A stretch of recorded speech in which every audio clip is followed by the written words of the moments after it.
ब्रह्मांड का आरंभ, जहाँ ना दिन थी ना रात, न धरती थी ना आसमान। अगर कुछ था तो सिर्फ एक शून्य साकार रूप में माँ आदि शक्ति थी। हमारे त्रिदेव अधूरे हैं अपनी शक्ति के बिना, अपनी अर्धांगिनी के बिना। कि ये माँ शक्ति अपने 3 प्रमुख रूप में इस जगत में व्यापित हैं: तामसिक शक्ति, राजसिक शक्ति और सात्विक शक्ति। नवरात्रि का अर्थ है 9 रातें, जो माँ दुर्गा के 9 दिव्य रूपों को समर्पित होती हैं। ये 9 रूप हैं: माँ शैलपुत्री, माँ ब्रह्मचारिणी, माँ चंद्रघंटा, माँ कुष्मांडा, माँ स्कंद माता, माँ कात्यायनी, माँ कालरात्रि, माँ महागौरी और माँ सिद्धिदात्री।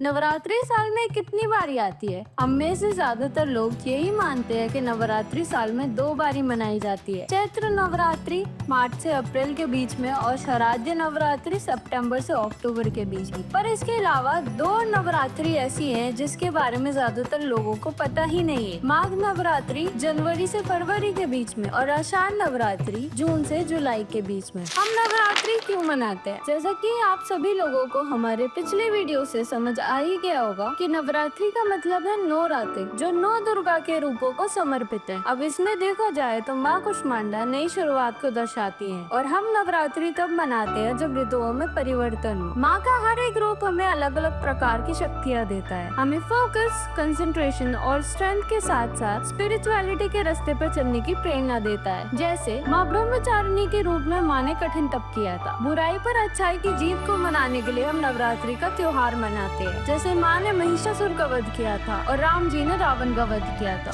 नवरात्रि का संबंध रात से क्यों है, दिन से क्यों नहीं? रात इग्नोरेंस, माया और अंधकार का प्रतीक है। नवरात्रि की पूजा इसीलिए रातों में बोली गई है क्योंकि ये वो समय है जब हम अपने अंदर के अंधकार को जागृति यानी कि ज्ञान की रोशनी से दूर कर सकते हैं। दिन में हमारा माइंड बहुत एक्टिव होता है, काम, डिस्ट्रैक्शंस और वर्ल्डली ड्यूटीज इन्हीं सब में घिरा रहता है। रात को शांति और स्टिलनेस होती है जिसमें साधना, ध्यान और भक्ति ज्यादा इफेक्टिव मानी गई है। शक्ति को अक्सर चंद्रमा, रात और गुप्त तत्वों से जोड़ा गया है। देवी के अलौकिक रूप काली, चंडी और दुर्गा, इन सब का प्रभाव अधिकतर रात में ही होता है क्योंकि ये प्रकृति के मूल और गहन रूप से संबंधित है। पहली रात से लेकर आखिरी रात तक एक डिवोटी अपने अंदर के demons, ego, anger, greed, attachment, fear, doubt, jealousy, inertia, ignorance का सामना करता है। 10वें दिन विजयदशमी को जीत की सुबह होती है जिसमें धर्म और प्रकाश की विजय होती है। लोग फास्ट क्यों रखते हैं? अगर हम साइंस की माने तो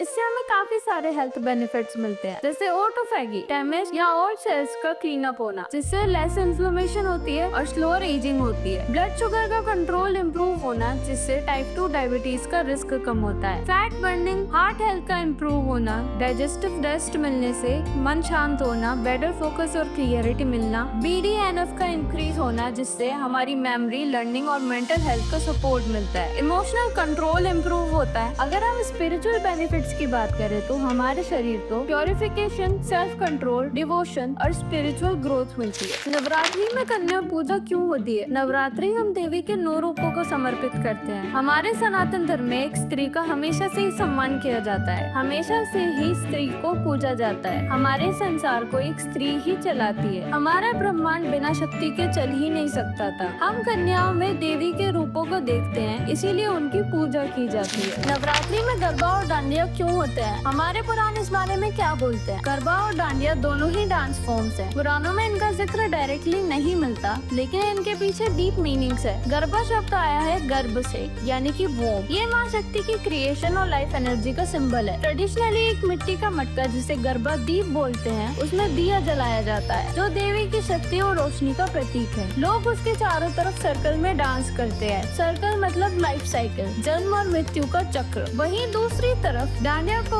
रास भी कहा जा सकता है। इसका कनेक्शन है माँ दुर्गा के महिषासुर मर्दिनी रूप से। जो स्टिक्स हम बजाते हैं वो देवी के आयुध का प्रतीक है। डांस करते वक्त यह असुर और देवी के युद्ध का सिंबॉलिक फॉर्म होता है। एक रिमाइंडर कि हर युग में बुराई पर अच्छाई की जीत होती है। हमारे डिफरेंट रीजन्स के अपने अपने डिफरेंट कल्चर्स हैं। जैसे नॉर्थ इंडिया में नवरात्रि के दौरान रामलीला होती है और दशमी के दिन रावण दहन। वहीं वेस्ट बंगाल, असम और उड़ीसा में दुर्गा पूजा। हिमाचल प्रदेश में कुल्लू दशहरा। साउथ इंडिया में गोलू या बोमी कोलू। वहीं महाराष्ट्र में कलश स्थापना और 9 दिन तक आरती होना और एंड में कलश विसर्जन। क्या माँ दुर्गा एक इंडिपेंडेंट देवी है या फिर सभी देवताओं की शक्तियों का संगम? माँ दुर्गा एक स्वतंत्र देवी है, लेकिन उनका अस्तित्व सभी देवताओं की शक्तियों का संगम भी है। जब कुछ नहीं था, ना धरती, ना आकाश, न दिन न रात, तब केवल माँ आदिशक्ति थी, जिनसे ही त्रिदेव की उत्पत्ति हुई और जिनसे ही त्रिदेवों को सृजन, पालन और संहार की शक्तियाँ मिली। माँ आदिशक्ति से ही सभी देवताओं की उत्पत्ति हुई, जीवन की शुरुआत हुई। माँ आदिशक्ति के 3 स्वरूप है, माँ पार्वती, सरस्वती और माँ लक्ष्मी। हमारे त्रिदेव अपनी त्रिदेवियों के बिना अधूरे हैं। क्या माँ दुर्गा को बनाया गया क्योंकि भगवान विष्णु और शिव भी महिषासुर को नहीं हरा पाए?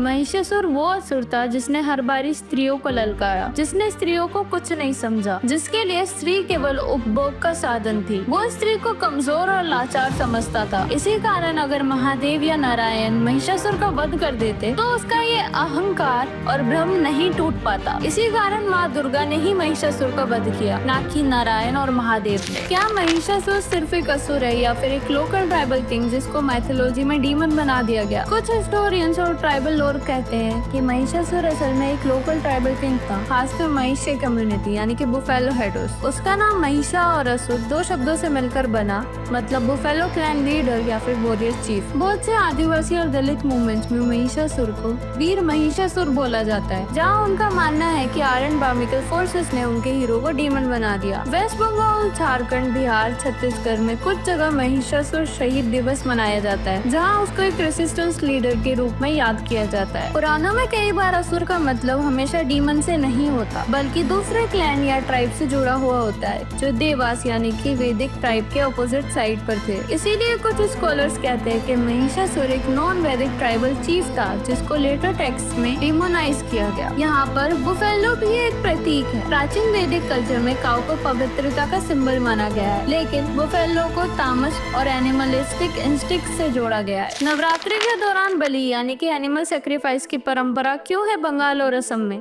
जबकि बाकी जगह स्ट्रिक्टली शाकाहारी पूजा होती है? बंगाल, असम, उड़ीसा, त्रिपुरा और नेपाल के कुछ हिस्सों में नवरात्रि शाक्ता यानी कि तांत्रिक ट्रेडिशन के हिसाब से मनाई जाती है, जहाँ देवी को उग्र रूप में बलि यानी कि एनिमल सेक्रीफाइस चढ़ाया जाता है। यह परंपरा देवी महात्म्या के संदर्भ से जुड़ी हुई है, जहाँ महिषासुर के वध के बाद देवी ने रक्त ग्रहण किया था। इसका असली अर्थ है अपने अंदर के पशु स्वभाव को देवी को समर्पित करना। इसीलिए कई जगह असली बलि के बदले सिंबॉलिक बलि की परंपरा है। भारत के अन्य राज्यों में जैसे नॉर्थ इंडिया, गुजरात, महाराष्ट्र में नवरात्रि वैष्णव और शैविक परंपराओं के प्रभाव में सात्विक रूप से मनाई जाती है, जहाँ एम्फेसिस व्रत, गरबा, डांडिया और अहिंसा पर होता है। आज के समय कोर्ट और अथॉरिटीज के नियम के चलते कई मंदिरों में नॉन वायलेंट अल्टरनेटिव्स अपना लिए गए हैं, जिससे ये परंपरा धीरे धीरे मॉडर्न वैल्यूज के साथ सामंजस्य बैठा रही है। तो दोस्तों, इसी के साथ उम्मीद करती हूँ आप सभी को नवरात्रि से जुड़े हुए आपके प्रश्नों के उत्तर मिल चुके होंगे। अगर आपके पास ऐसा कोई टॉपिक है जिस पर आप चाहते हैं कि हम रिसर्च कर वीडियो बनाएं, तो नीचे कमेंट्स में बताइए। फिर मिलेंगे अगले वीडियो में एक नई टॉपिक के साथ। तब तक के लिए जय माता दी।